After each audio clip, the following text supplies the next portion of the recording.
రంజాన్ పండుగ దృష్ట్యా ఈద్గాలలో ఏర్పాట్లను మున్సిపల్ కమిషనర్ రాజు అధికారులతో కలిసి పరిశీలించారు. ఎక్కడ ఎటువంటి ఇబ్బందులు తలెత్తకుండా అన్ని సౌకర్యాలు కల్పించాలని సూచించారు. సందర్భంగా కమిషనర్ రాజ్ మాట్లాడుతూ ముస్లింల రంజాన్ పర్వదినాన్ని పురస్కరించుకొని రేపు ఈద్గాలలో వచ్చే ముస్లింలకు ఎటువంటి ఇబ్బందులు తలెత్తకుండా అన్ని ఏర్పాట్లు చేయడం జరుగుతుందని అన్నారు. మోటార్ మండలం బడ్జెట్ గ్రామంలో ఉగాది పర్వదినం సందర్భంగా శ్రీ శ్రీ శ్రీ పార్వతీ రాజరాజేశ్వర స్వామి వారి రథోత్సవాన్ని నిర్వహించారు. ఈ సందర్భంగా ఆలయ అర్చకులు రాజా గౌతమ్ శర్మ మాట్లాడుతూ ఉగాది పర్వదినం సందర్భంగా స్వామివారి రథయాత్ర ప్రధాన వీధుల గుండా కొనసాగిందన్నారు.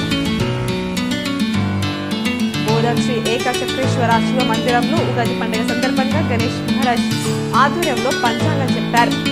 ఈ యొక్క కార్యక్రమంలో శివాలయం పాలకవర్గం సభ్యులు పాల్గొన్నారు. ఇందల్వాయి మండలం గన్నార బ్యాంక్ వద్ద సైబర్ మూతలపై పోలీసులు అవగాహన కల్పించారు.